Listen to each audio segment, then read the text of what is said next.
Bueno, buenos días, ¿cómo están? Fíjense algo.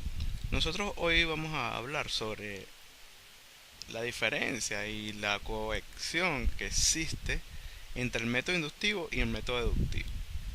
Bien, si nosotros observamos el siguiente gráfico y iniciamos con el método deductivo aplicado en el sistema educativo o en una estrategia didáctica va desde la idea abstracta hacia la experiencia. Y si hablamos del método inductivo, va desde la experiencia hacia la idea abstracta.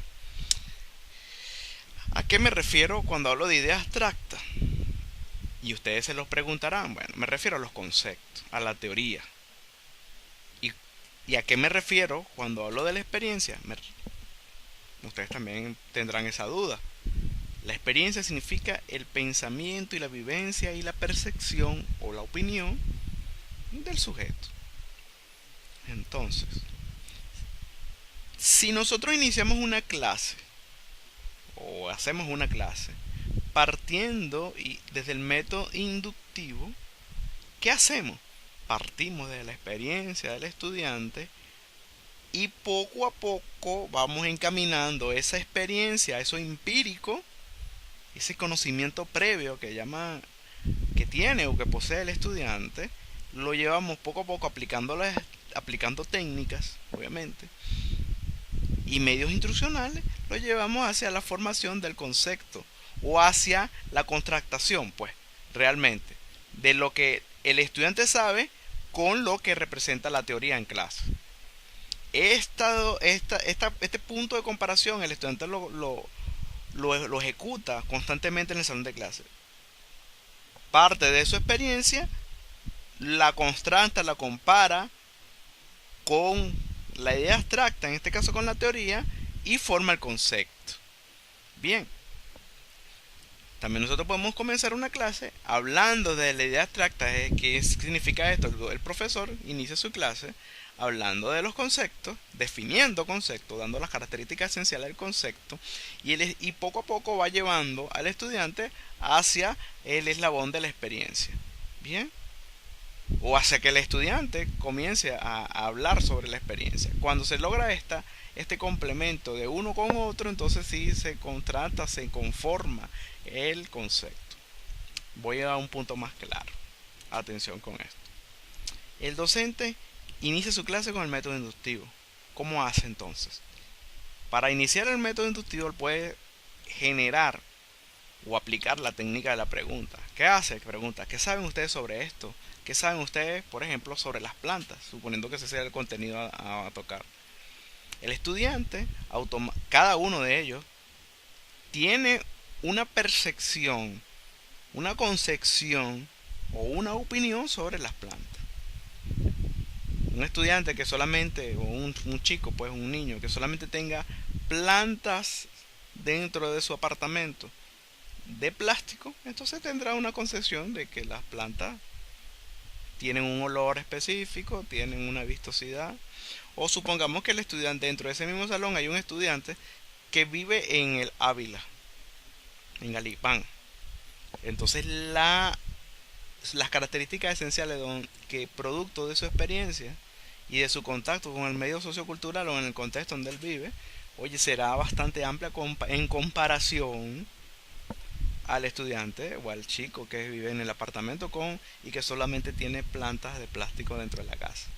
Tiene mucho más contacto, tiene más experiencia, las características esenciales que él ha visto de las plantas ha sido mucho más amplia en el caso del chico que vive en el Ávila, y por eso entonces la definición del concepto de planta que tienen en su cabeza es mucho más extensa, tiene mucho más redes.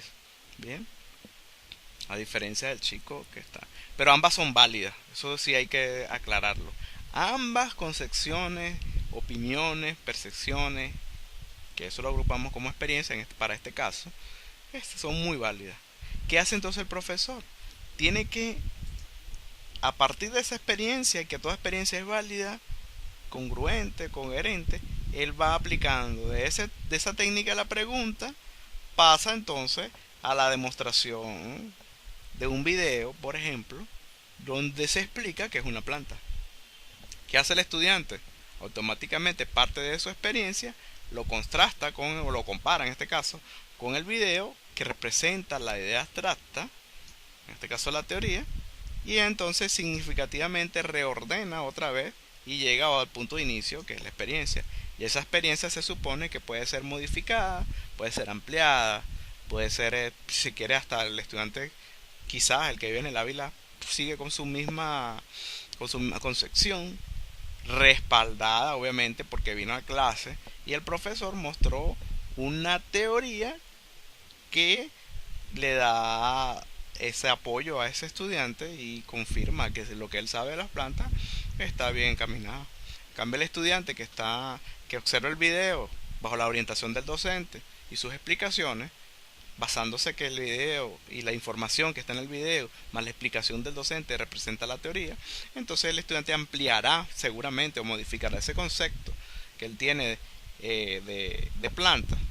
Lo mejorará quizás, ¿no? Si él quiere, si, si es pertinente y significativa la información dada en clase, y entonces su concepto, específicamente sus características esenciales, será más amplio y mejor, pues.